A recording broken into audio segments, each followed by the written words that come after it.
Hello, everybody. We're back for Eureka Math Squared, 4th grade, Module 4, Lesson 29. I am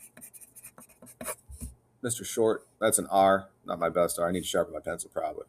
All right. So I hope this helped, and I hope your quiz went well. If you had the quiz, if you didn't have it, it's coming soon. Make sure you're ready for it. Make sure you're ready. It might be after 30. I'm not sure if some people are trying to squeeze it in ahead of time or if we're jumping lessons, but I know in my class, I know where we're at. So that quiz is coming. All right. If this is helping, help me. Hit that subscribe button, hit that like button, make a comment. Let me know how your day's going. And I'll tell you how my day went after I see your comment. All right. The students in Mr. Endo's class measure the time they spent walking their dogs in 1 week. They make a line plot from the data. So time Mr. Endo's students spent walking their dogs. So here's 0 hours because it says hours, and here's 3 hours. All right. So if we look, we have 1, 2, 3, 4. So these are broken down in fourths. So each hour is broken down in fourths, which means each one of these is a 15-minute increment, right? Because if you take 60 and divide it by 4, or if you just break the clock into 4 pieces, each piece would be 15 minutes. All right, so how many students in Mr. Endo's class walk their dog? Well, it doesn't tell you that, but that's what the X's mean. So every X, an X equals a student. Well, a student who walks their dog. All right. Sorry, this is not my best handwriting. S-T-U-D-E-N-T. X equals student that walks their dog. Not all the students, student that walks their dog. So just count the X's. 1, 2, 3, 4, 5, 6, 7, 8, 9, 10. So how many students walk their dog? 10. What is the shortest amount of time a student walks their dog? Well, the shortest amount of time will be closest to 0. So we already said these are in quarter of an hour increments because it's 4 pieces it's broken into. So I'll give you a hint. This is going to be 15 minutes. This is 30. This is 45. And this is 1 hour. So this would be an hour 15, hour 30, hour 45, 2 hours. 2 hours, 2 hours and 15 minutes, 2 hours and 30 minutes, 2 hours and 40. Oops, sorry to write the 2. I was going to write 2:45 instead of just 45. 45 and 3. These are also, this is 1/4 of an hour, 2/4 an hour, 3/4 of an hour, and 1 is 4/4, 4/4 of an hour. So those go the same. It would restart here, right, after the 1.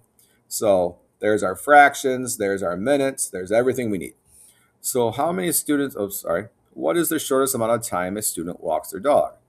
Well, there's nothing at the 0, there's nothing at 1. The first one we see the shortest is at the halfway, which is 30 minutes. So 30, and you can put min. You could also, if you want, get fancy, put half an hour, right? Because 30 minutes is half of an hour. Next one says, use greater than, equal to, or less than to compare the shortest amount of time to the longest amount of time a student walks their dog. Use greater than, less than, or equal to compare the shortest amount of time to the longest amount of time a student walks their dog. Okay, so the shortest time is 30 minutes. The longest time, if we look, is all the way down here. So that's 2 hours and 45. So 2 hours and 45.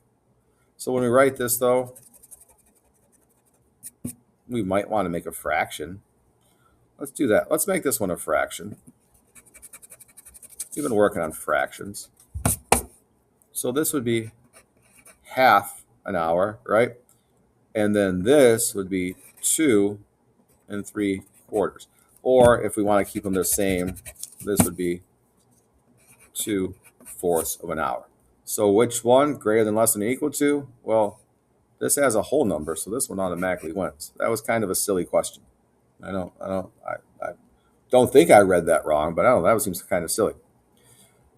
All right, let's look at D. How many students walk their dogs for at least 2 hours? So at least 2 hours. That means 2 hours or more. So if we look at 2 hours, there's none. If we look at 2 hours, 2 1/4 hours, we have 2. 2.5, none. 2 3/4 an hour, 1. So 1, 2, 3. So the answer here is 3. What is the total number of time for all the students who walk their dog for 2.25 hours? So it says total amount of time. How many students do it? 2.25, 2. So if we go down here, 2.25, total time, 2.25. So we have 2.25 plus 2.25. So what does that equal? 2 plus 2, 4. A quarter plus a quarter is 2/4. So you can put that right there, 2 2/4 an hour. Or you could put 4 2/4 of an hour, sorry. Or 4 1/2 of an hour. All right. Let's look at the back of this one real quick. Read, write, draw process. Miss Smith has 96 bottles of paint. She has 8 times as many bottles of paint as paintbrushes. How many paintbrushes does Miss Smith have? So she has 96 bottles of paint. She has 8 times as many bottles of paint as paint. So that means she has more, right? Times. She has 8 times whatever number we find equals 96. So we got to do the opposite times. What's the opposite times? Divide. Okay. Do division. I still like this way the best. All right. How many times can 8 go into 9? 1. So minus 8. Bring this down. So 9 minus 8 is 1. Bring the 6 down. So 8 into 16. How many times? 2. So she has 12 brushes. And our last one. Carla draws a quadrilateral that has 2 pairs of parallel sides, and all sides do not have the same length. Which shape could Carla have drawn? Circle all the shapes that could name Carla's quadrilateral. All right, this one's on you. I did all the other ones with you. You got to figure out this one on your own, all right? All right, guys. I hope this is helping. I hope you were with me on this one. We're almost there. After lesson 34, we start a new module. So almost there, which means it's almost time for that module test. So make sure you're ready. All right. I'm Mr. Short. This is Eureka Math Squared, 4th grade module 4, lesson 29. And as always, have a good day.